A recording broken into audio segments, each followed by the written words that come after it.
Get out of here, you poor dirty thing. The sound cracked through the bank hall like a gunshot. It wasn't loud in the way explosions are loud. It was sharp, sudden, intimate, skin against skin.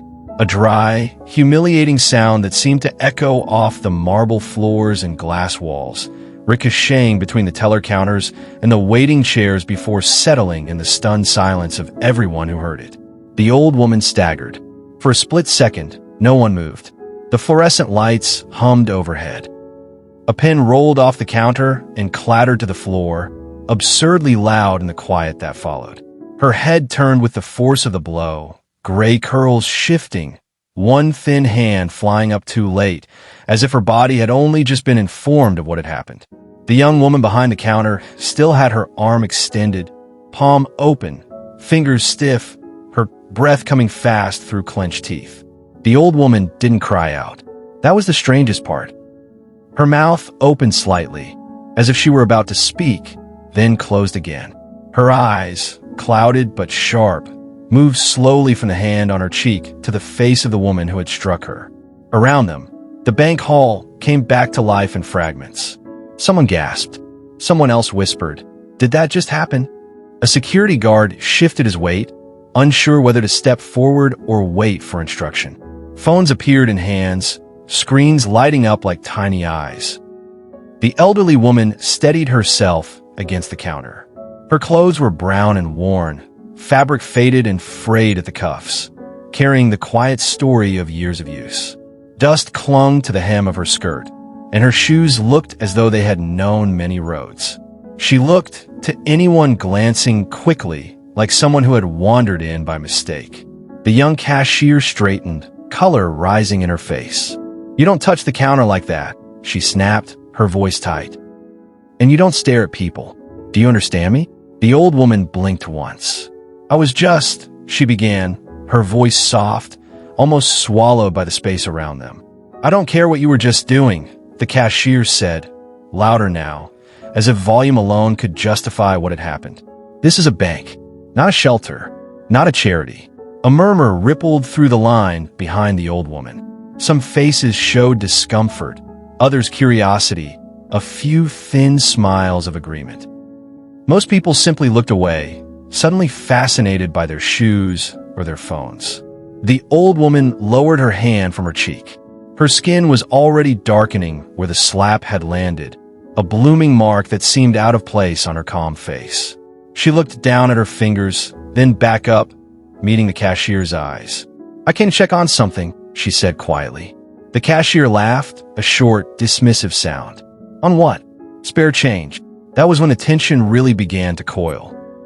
If the slap had been the spark, this was the slow, burning fuse. The security guard finally stepped forward, clearing his throat. "Ma'am," he said to the elderly woman, not unkindly, "maybe it's best if you step aside." The old woman turned her head to look at him. Really look at him. Not with anger. Not with fear. With something else. Something measuring. "I will," she said. In a moment, her gaze drifted around the bank hall. The polished floors. The tall pillars. The framed mission statements on the walls.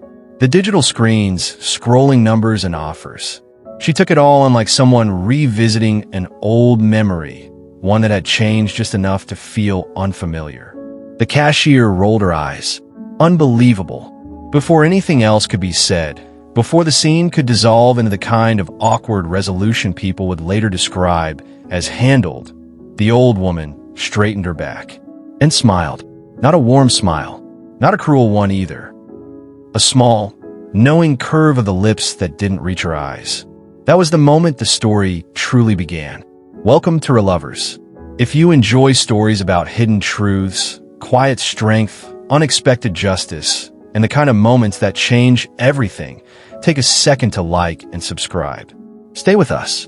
The old woman reached into the worn bag hanging from her shoulder. It was plain, the leather softened by age, the strap mended more than once. The cashier watched her warily, as if expecting something embarrassing to be pulled out. Loose coins, old papers, a smell. Instead, the woman removed a simple card holder. She opened it slowly, deliberately, and placed a single card on the counter. I believe, she said, her voice steady now, this belongs to me. The cashier glanced down, then frowned, then leaned closer. Her expression shifted, not dramatically, not all at once. Confusion crept in first, then disbelief.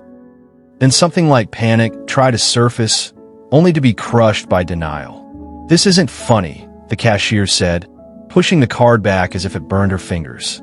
You can't just... Where did you get this? The old woman didn't move the card. From my pocket, she replied, where it's been for many years. The security guard looked down as well. His brows drew together. He leaned closer, then straightened abruptly. Miss, he said to the cashier, his voice lower now, you should call the manager. The cashier scoffed, but her hand was already shaking slightly as she reached for the phone. For what? Some old woman with a fake. Call. The manager, the guard repeated. Minutes passed, or maybe it was seconds. Time in the bank hall had begun to behave strangely, stretching and folding in on itself. People whispered. Phones recorded. Someone in line quietly slipped out the door, sensing they were standing too close to something that might explode. The old woman remained where she was, hands folded, gaze calm. She did not rub her cheek. She did not raise her voice. She waited. When a manager arrived, he was already annoyed. What seems to be the problem? He asked briskly, adjusting his tie. The cashier spoke quickly, words tumbling over each other. She was causing a disturbance. She was staring. She slapped, The manager held up a hand. His eyes had landed on the card, still resting on the counter. He picked it up. He read it. The color drained from his face so fast it was almost comical. Sir, the security guard said softly. The manager swallowed. Clear the line. What? The cashier said. Now. The manager snapped, the edge in his voice sharp enough to cut through the noise. Everyone, please step back. The bank hall shifted again, people retreating, curiosity sharpening rather than fading. This wasn't going away. This was becoming something. The manager turned to the old woman, his posture suddenly different. Straighter, smaller somehow. Ma'am, he said, his voice trembling just enough to betray him. Please accept my apologies. There's been a misunderstanding. The cashier stared at him. What are you doing? The old woman finally spoke with something like warmth. There has, she agreed. But misunderstandings often reveal more than clarity ever could. The manager nodded quickly. Please, he said, gesturing toward his office. We should talk somewhere private. No, the old woman said.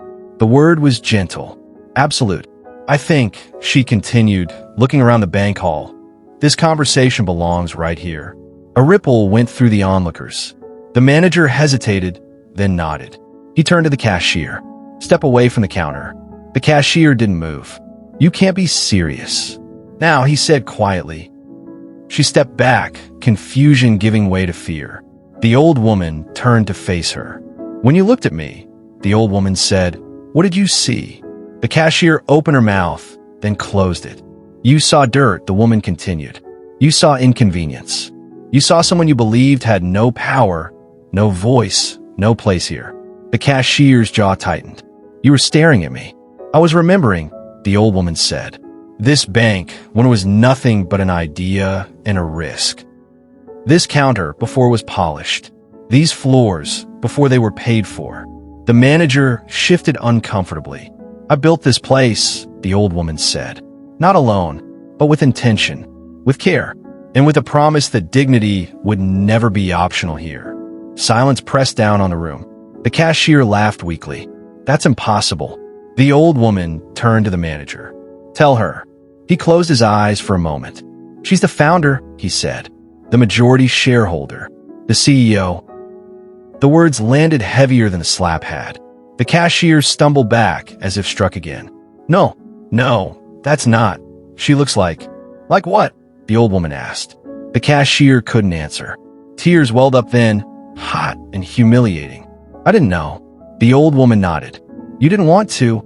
She touched her cheek now, finally, just once. The mark was darker. Clear. You humiliated me, she said. Not because you knew who I was, but because you thought I was no one. The cashier sank in her chair, hands covering her face. The old woman turned to the crowd. "This," she said, "is why appearances are dangerous, and assumptions are costly." She looked back at the manager. "I'll expect a full report. And changes." "Yes, ma'am," he said immediately. The old woman picked up her card holder, slipped it back into her bag, and turned toward the exit. As she walked, people parted instinctively, respect rushing in to fill the space where cruelty had been moments before. No one stopped her. No one spoke. At the door, she paused. Without turning around, she said, "Kindness is free. Ignorance is expensive. Choose wisely." Then she left. The bank hall remained silent long after the door closed behind her, each person standing with the uncomfortable weight of the truth she had left behind. And somewhere, deep beneath the polished floors and corporate language, the bank remembered what it had been built to stand for. If this story touched you, hit that like button, subscribe, and tell us where you are watching from in the comments, and tune in for more exciting stories.